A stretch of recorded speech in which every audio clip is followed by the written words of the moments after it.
ছাত্ররা, আজ তোমাদের একটা নতুন বিষয় সম্পর্কে পূর্বপাঠের আলোচনাটা করব, যেটা ভূপৃষ্ঠের কোনো স্থানের অবস্থান নির্ণয়। যেটা তোমাদের তৃতীয় অধ্যায়ের যে বিষয়টা তোমরা ইতিমধ্যে জেনে এসেছো, সেই বিষয়টা সম্পর্কেই তোমাদের আরেকটু যে ডিটেলস আমরা জানব।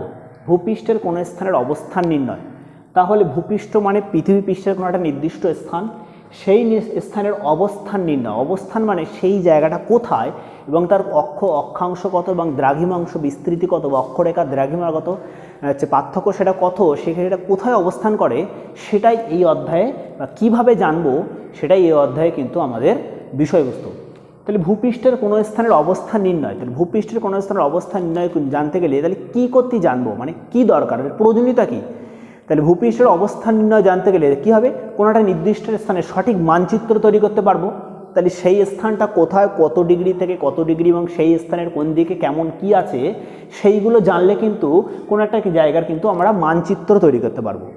আর কি করতে পারবো, বিভিন্ন সম্পদের বন্টন করতে পারবো। কোনো সম্পদ, ধরো সেই সম্পদ বলতে সেটা কয়লা হতে পারে, আকরিকগুলো হতে পারে, তামা হতে পারে, খনিজ সম্পদ, বিভিন্ন রকমের খনিজ সম্পদ, সেইগুলো কোনো একটা স্থানের কোন দিকে কেমন কি আছে, কতটা পরিমাণে আছে এবং কোন দিকে আছে তার অবস্থান কিন্তু আমরা জানতে পারবো। তাহলে সম্পদের বন্টন জানতে পারবো।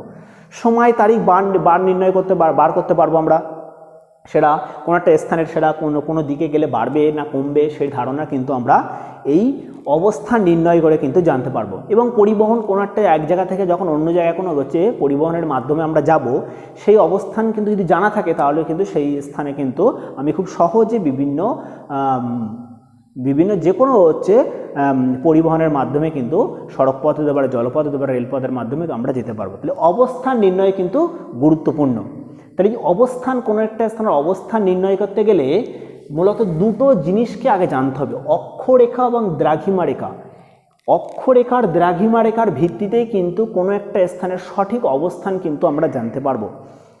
তোমাদের যেটা আগের ক্লাসে মানে 2 নম্বর ক্লাসে জিপিএস সম্পর্কে যেটা জেনেছিলাম, না 1 নম্বর ক্লাসে জিপিএস সম্পর্কে যেটা জেনেছিলাম, সেখানে কিন্তু অক্ষরেখা বা দ্রাঘিমার ভিত্তিতেই কিন্তু অবস্থান জেনেছিলাম। ঠিক সেই অক্ষরেখার দ্রাঘিমা রেখা কি জানতে হবে। অক্ষরেখা বা দ্রাঘিমা রেখা এটা কিন্তু একটা কাল্পনিক রেখা।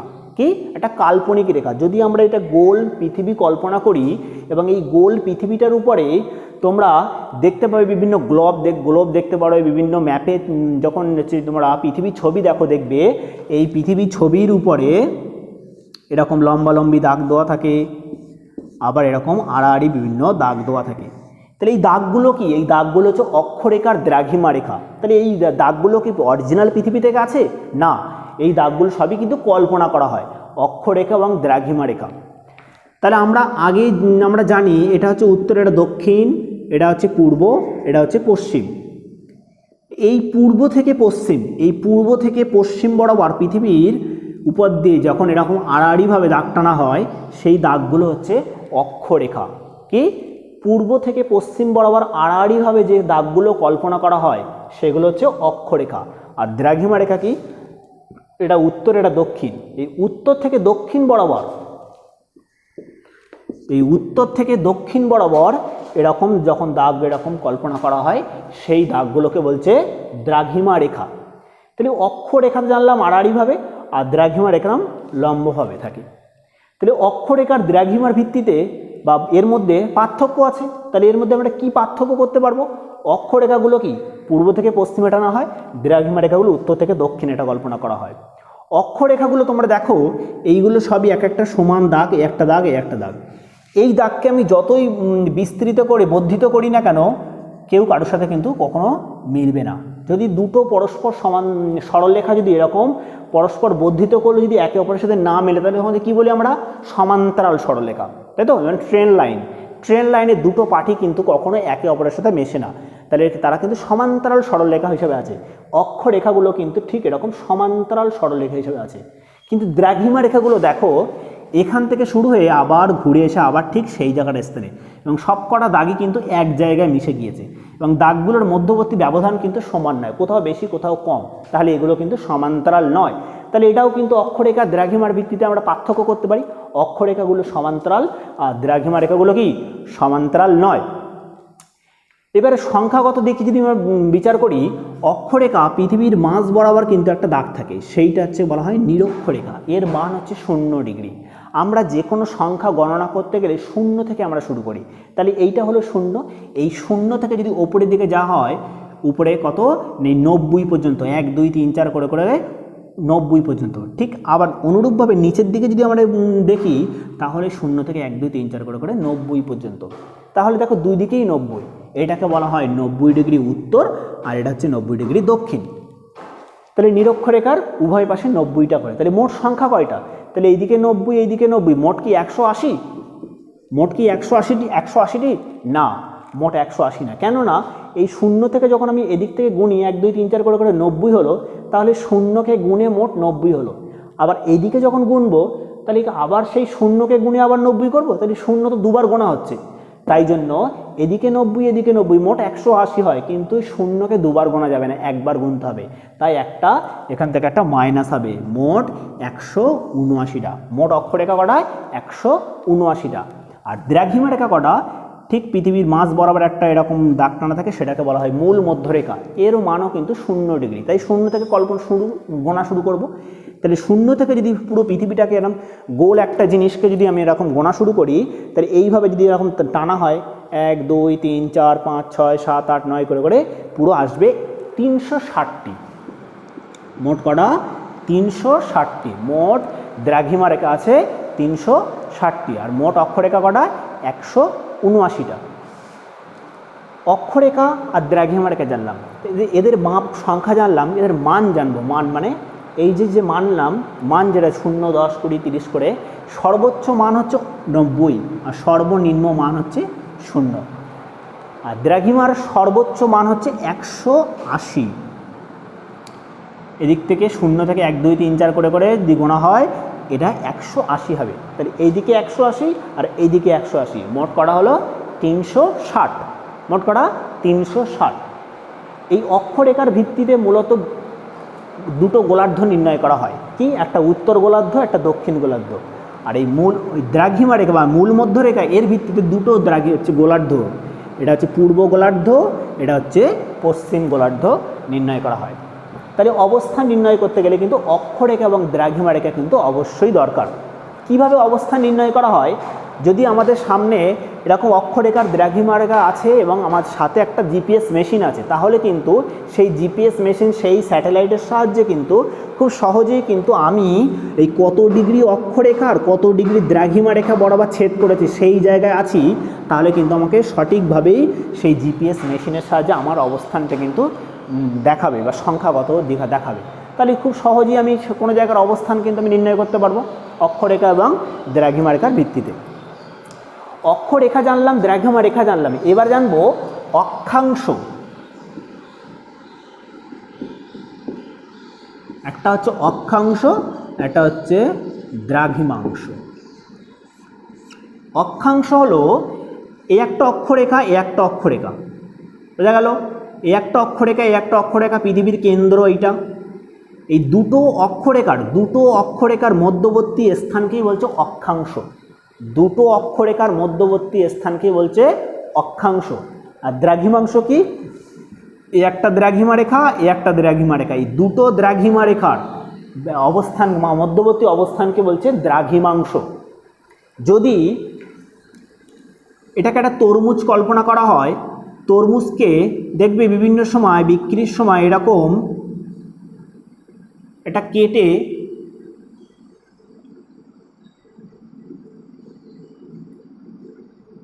এরকমভাবে দেখানো হয়, সেই তরমুজটা লাল হবে কিনা।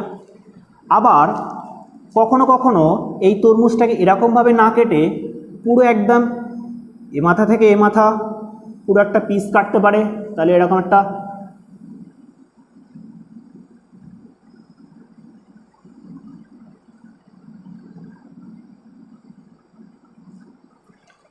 লম্বা পিস কাটতে পারে। তাহলে যখন এরকম ছোটোভাবে যখন কেটে দেখানো হয়, সেটা একটা পৃথিবীর মানে তরমুজের একটা অক্ষাংশ। সেটা তরমুজটাকে যদি পৃথিবী কল্পনা করা হয়, কেননা তরমুজের সঙ্গে পৃথিবীর কিন্তু অনেকটাই মিল আছে, তাই তরমুজের উদাহরণটাই কিন্তু এখানে আমার দেওয়া হচ্ছে। তাহলে তরমুজটা একদম ছোটোভাবে যদি কাটা হয়, যেটা দেখানো হয়, সেটা কিন্তু তরমুজের অক্ষাংশ, পৃথিবীর অক্ষাংশ। আর তরমুজটাকে যদি এরকম পুরো লম্বাভাবে কাটা হয়, যে স্থানটা থাকবে সেটা হচ্ছে দ্রাঘিমাংশ। মানে এইটাকে যদি হয় তাহলে এটা হচ্ছে অক্ষাংশ, আর যদি পুরো দ্রাঘিমাংশ যদি বলা হয় তাহলে এখান থেকে পুরোটা এইটা কিন্তু একটা দ্রাঘিমাংশ। বোঝা গেছে? তাহলে এটা হচ্ছে অক্ষাংশ এবং এটা হচ্ছে দ্রাঘিমাংশ। দুটো অক্ষরেখার মধ্যবর্তী স্থানকে অক্ষাংশ, দুটো দ্রাঘিমা রেখার মধ্যবর্তী অংশকে বলছে দ্রাঘিমাংশ। তাহলে অক্ষরেখা জানলাম, দ্রাঘিমা রেখা জানলাম। এরপরে এই অক্ষরেখা বা দ্রাঘিমা রেখার বিশেষত অক্ষরেখাটা, যেটা অক্ষরেখা তো আমরা জানলাম, সেই অক্ষরেখা মোট 179টা। এই অক্ষরেখাগুলোর মধ্যে কিন্তু আমার মেন অক্ষরেখা আছে। কি কি? মেন প্রধান যেটা আমরা জানলাম, এটা 0 ডিগ্রি অক্ষরেখা। এটা কত না 0 ডিগ্রি। ঠিক অপর প্রান্তেই এদিকে একটা 1 2 3 4 করে 23.5 ডিগ্রি বরাবর একটা অক্ষরেখা টানা হয়। আবার ঠিক অনুরূপভাবে নিচের দিকে 23.5 ডিগ্রি বরাবর আর একটা অক্ষরেখা টানা হয়। এইটাকে বলা হয় কর্কট ক্রান্তি রেখা, এটাকে বলা হয় মকর ক্রান্তি রেখা। ঠিক অনুরূপভাবে তার উপরে আর একটা কল্পনা করা হয় 66.5 ডিগ্রি, এটা সুমেরু বৃত্ত। আর হচ্ছে এদিকে 66.5 ডিগ্রি সাউথ, এটা হচ্ছে কুমেরু বৃত্ত। আর একদম মাথায় যেটা থাকে সেটা সুমেরু বিন্দু, আর এটা হচ্ছে মাথায় 90 ডিগ্রি, সেটা হচ্ছে কুমেরু বিন্দু। এই মূলত মোটামুটি মেন অক্ষরেখাগুলো: নিরক্ষরেখা, কর্কট ক্রান্তি রেখা, মকর ক্রান্তি রেখা, সুমেরু বৃত্ত, কুমেরু বৃত্ত, সুমেরু আর কুমেরু। এইগুলো ছিল এইগুলো হচ্ছে মূলত মেন অক্ষরেখা। এই অক্ষরেখাগুলোর ভিত্তিতে যেটা আমরা জানলাম মেন অক্ষরেখা, এর ভিত্তিতে এই পৃথিবীকে মূলত কতগুলো তাপমণ্ডলে ভাগ করা হয়। একদম মাঝখানে থাকে নিরক্ষরেখা, এদিকে বললাম কর্কট ক্রান্তি রেখা, এদিকে মকর ক্রান্তি রেখা। এই 0 থেকে এদিকে 23.5 ডিগ্রি, এদিকে 23.5 ডিগ্রি, এর মধ্যবর্তী যে স্থানটা থাকে এখানে সূর্যরশ্মি পুরোপুরি লম্বভাবে পড়ে, তাই এই অঞ্চলে তাপমাত্রাটা কি হয়? সবথেকে বেশি হয়, তাই এটাকে বলা হয় উষ্ণমণ্ডল। ঠিক এই 23.5 ডিগ্রি থেকে, যেটা 66.5 ডিগ্রি বলছিলাম, আর এদিক থেকে 23.5 থেকে 66.5 ডিগ্রি, এখানে তাপমাত্রা খুব বেশিও থাকে না, খুব কমও থাকে না, মূলত মাঝামাঝি থাকে। ওই জন্য এটাকে বলা হয় নাতিশীতোষ্ণ, মানে না শীত না উষ্ণ। কি বলে? না শীত না উষ্ণ। আর একটা থাকে এই 66 থেকে 90, আর এদিকে 66 থেকে 90, এখানে তাপমাত্রা কিন্তু প্রচণ্ড ঠান্ডা থাকে, ওই জন্য এটাকে বলা হচ্ছে হিমমণ্ডল। তাহলে এই যে মেন অক্ষরেখার ভিত্তিতে পৃথিবীকে কতগুলো তাপমণ্ডলে ভাগ করা হয়। কি? তাপমণ্ডল। তাহলে কটা তাপমণ্ডল?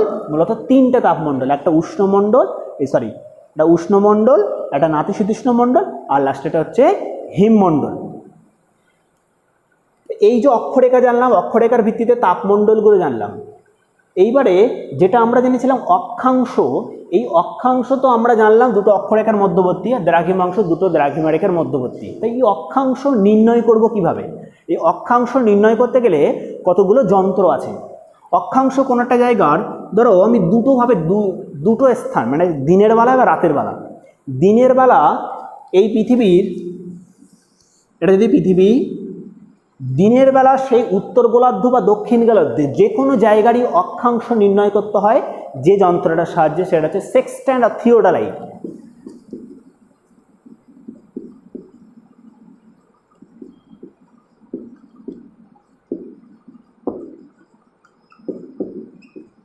সেক্সট্যান্ট ও থিওডালাইট এই যন্ত্রের সাহায্যে দিনের বেলা অক্ষাংশ নির্ণয় করা হয়। আর রাতের বেলা অক্ষাংশ নির্ণয় করতে গেলে এই গোলার্ধ অনুসারে কিন্তু আলাদা হয়। এই উত্তর গোলার্ধে অক্ষাংশ নির্ণয় করা হয় রাতের বেলা কি? ধ্রুব তারার সাহায্যে। কি? এই হচ্ছে এই উত্তর গোলার্ধে বিভিন্ন যে ধ্রুব তারা হয়, সেই ধ্রুব তারার সাহায্যে কোনো জায়গার অবস্থান কিন্তু নির্ণয় করা হয়। আর দক্ষিণ গোলার্ধে কোনো জায়গার অবস্থান নির্ণয়, অক্ষাংশ নির্ণয় করতে হয় কিসের সাহায্যে? না হ্যাডলির অকটান। হ্যাডলির অকটান এই যন্ত্রের সাহায্যে কিন্তু দক্ষিণ গোলার্ধে রাতের বেলা অক্ষাংশ নির্ণয় করা হয়। এইগুলো ছিল তোমাদের অক্ষরেখা বা অক্ষাংশ সম্পর্কে ধারণা।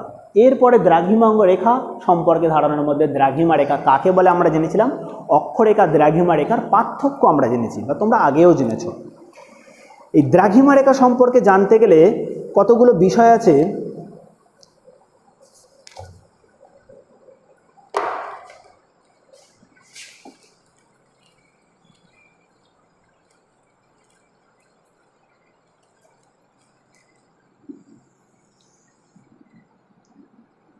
এইভাবে লম্বভাবে হচ্ছে দ্রাঘিমা রেখাগুলো কল্পনা করা হয়।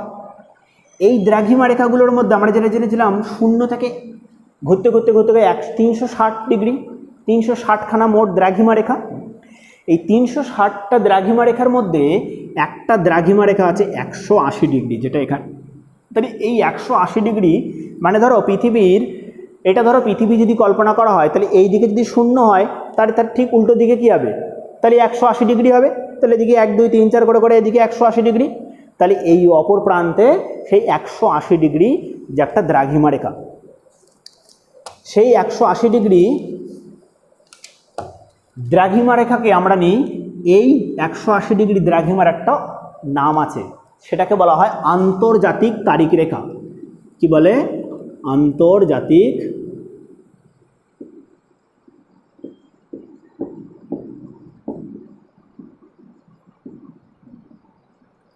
আন্তর্জাতিক তারিখ রেখা। আন্তর্জাতিক মানে সারা বিশ্ব, আর তারিখ মানে ডেট, আর রেখা মানে একটা দাগ।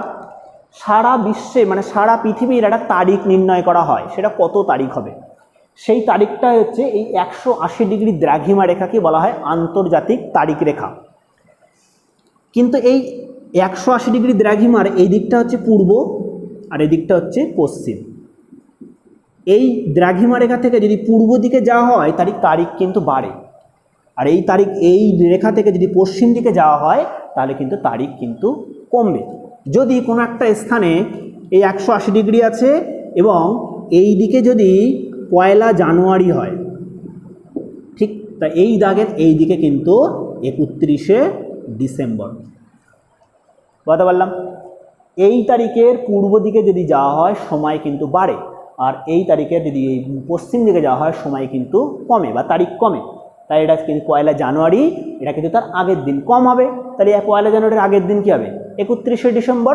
তাহলে এটা হচ্ছে আন্তর্জাতিক তারিখ রেখার কিন্তু গুরুত্ব বা প্রয়োজনীয়তা। এইবার এই আন্তর্জাতিক তারিখ রেখাটা কিন্তু যদি দেখা যায়, তাহলে কি এরকম সোজাভাবে টানা থাকে পৃথিবীতে বা কল্পনা করা হয়? টানা তো কোনো দাগই থাকে না, সবই আমরা কল্পনা করে নেই আমাদের সুবিধার্থে, কিন্তু না, এরকম সোজাভাবে থাকে না। তোমরা ম্যাপটা দেখলে বা আমাদের বইটা দেখলে দেখতে পাবে, এই আন্তর্জাতিক তারিখ রেখাটা এরকম করে কিন্তু বাঁকাভাবে অবস্থান করে। কী হয়? এরকম বাঁকাভাবে অবস্থান করে। কেন এই আন্তর্জাতিক তারিখ রেখাটা বাঁকাভাবে অবস্থান করে? একটু আগেই আমরা বললাম, এই আন্তর্জাতিক তারিখ রেখা যেখানে অবস্থান করবে, তার পূর্ব দিকে তারিখ বাড়বে, আর এই পশ্চিম দিকে তারিখ কমবে। যদি কোনো একটা দেশে, যদি একটা ধরো এরকম দেশ আছে, এরকম একটা দেশ আছে, এই গোলটা ধরো দেশ, এই দেশের মাঝখান থেকে আন্তর্জাতিক তারিখ রেখা গিয়েছে, তাহলে এই তারিখের দেশ, এই দেশের এই দিকে তাহলে বেশি তারিখ হবে, এদিকে কম হবে। তাহলে একই দেশ, এইদিকে 1 জানুয়ারি, এদিকে ধরো 31শে ডিসেম্বর। এরা এই দিকের মানুষেরা 1 জানুয়ারি, 1 জানুয়ারির হচ্ছে উৎসব পালন করছে, এদিকে ধরো 31শে ডিসেম্বর। তাহলে কি অসুবিধা হবে? এই অসুবিধা যাতে না হয় তার জন্য কি হয়, যখন এই আন্তর্জাতিক তারিখ রেখাটা কল্পনা করা হয়, টানা হচ্ছিল, তখন দেখা যাচ্ছে যে এই টানতে টানতে যদি এখানে কোনো দেশ এসে যায়, তখন এই তারিখটাকে, এই রেখাটাকে সোজাসুজি না নিয়ে এসে একটু বেঁকিয়ে নিয়ে আসা, বেঁকিয়ে আবার ঠিক সেই সমানভাবে টানা হয়। এই জন্য কি হয়, এই আন্তর্জাতিক তারিখ রেখাটাকে একটু বাঁকানো থাকে। বলতে পারলাম আন্তর্জাতিক তারিখ রেখা কেন বাঁকানো থাকে? আন্তর্জাতিক তারিখ রেখা কোনো দেশের মধ্য দিয়ে যদি যায়, সেই দেশের তারিখের দুই দিকে দুরকম তারিখ হবে, তাহলে সেক্ষেত্রে সমস্যা হবে। সেই সমস্যা যাতে না হয়, তার সমাধানের জন্য এই আন্তর্জাতিক রেখাটা একটু বাঁকানোভাবে থাকে। এই হলো আন্তর্জাতিক তারিখ রেখা। এরপরে এই দ্রাঘিমা রেখা সম্পর্কে আরেকটা জিনিস আছে, প্রতিপাদ স্থান।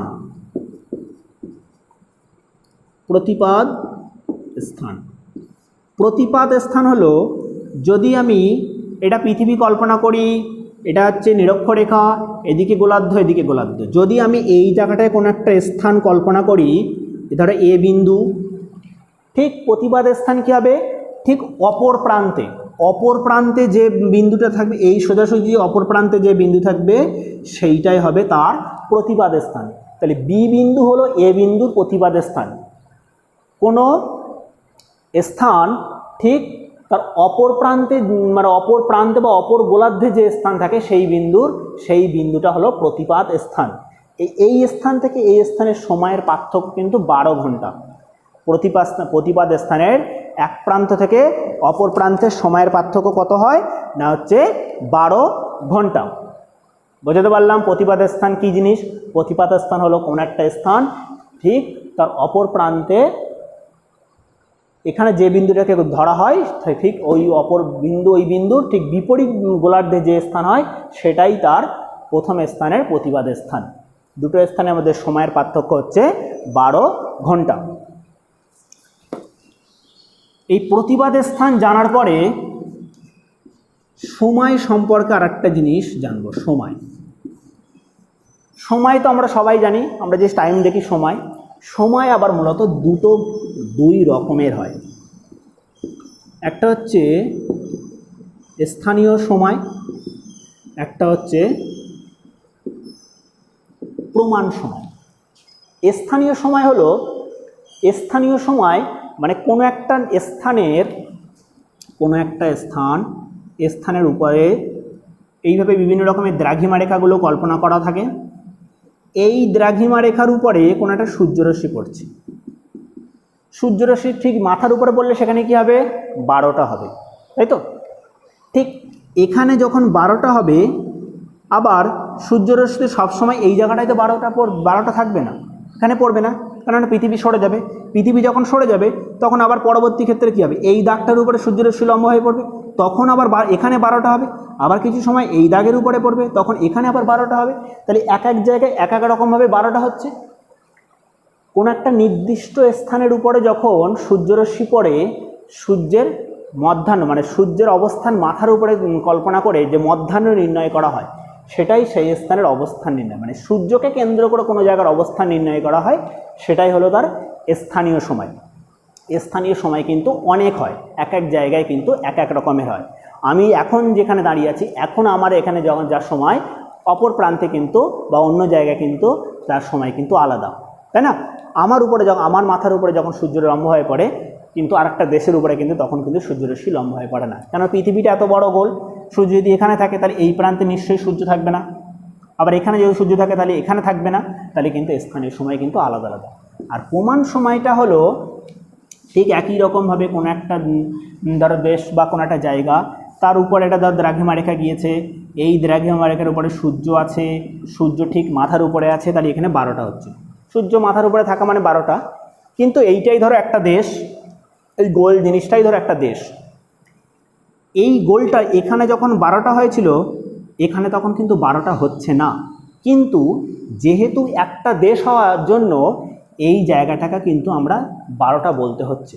কেননা একই দেশে আমরা বসবাস করছি, যদি একই দেশে সব জায়গায় যদি একই রকম টাইম না হয়, তাহলে কী হবে? সমস্যা হবে, বিভিন্ন রকমের সমস্যা হবে। সেই সমস্যা যাতে না হয়, কোনো একটা দেশের মাঝামাঝি একটা দ্রাঘিমা রেখাকে কল্পনা করা হয়। যেন ভারতবর্ষের মাঝামাঝি আছে এলাহাবাদ শহর, 82 ডিগ্রি 30 মিনিট পূর্ব।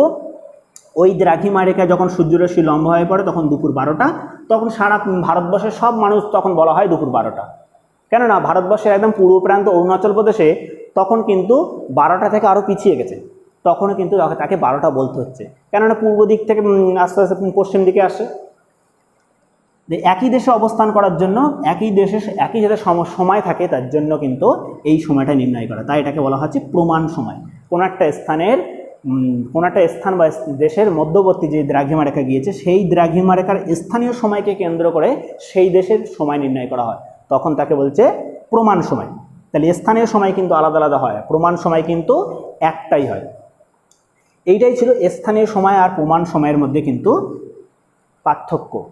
আমরা থাকি ভারতবর্ষে হচ্ছে যে সময়, আবার গ্রিনিচ বলে যে লন্ডনের গ্রিনিচ শহর যে 0 ডিগ্রি দ্রাঘিমা রেখা বরাবর, এই ভারত থেকে গ্রিনিচের পার্থক্য কত বলে তিনি?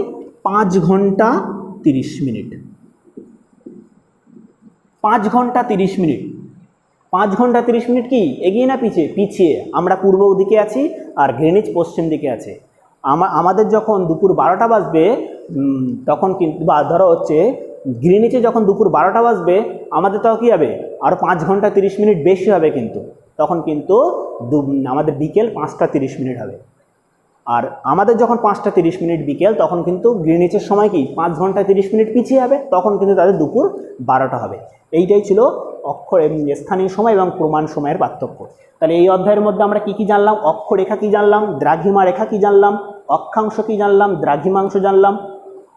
অক্ষরেখাগুলো বিভিন্ন মেন অক্ষরেখা জেনেছিলাম আমরা। এই অক্ষরেখার ভিত্তিতে সমগ্র পৃথিবীকে 3টে তাপমণ্ডলে ভাগ করা হয়। আর দ্রাঘিমা রেখার মধ্যে দ্রাঘিমাংশ জানলাম, আর প্রতিবাদ স্থান কি জানলাম, আন্তর্জাতিক তারিখ রেখা কি জানলাম, আর সময় সম্পর্কে দুটো, স্থানীয় সময় এবং প্রমাণ সময়। এইটাই ছিল তোমাদের এই ভূপৃষ্ঠের অবস্থান নির্ণয়ের অধ্যায়ের মূলত ধারণা। এই অধ্যায়ে কিন্তু আরেকটা টপিক আছে, যেটা একটা অঙ্ক করতে হয়। সেই অঙ্ক বিষয়টা নিয়ে আমরা পরবর্তী ক্লাসে কিন্তু আলোচনা করব। ঠিক আছে, থ্যাংক ইউ।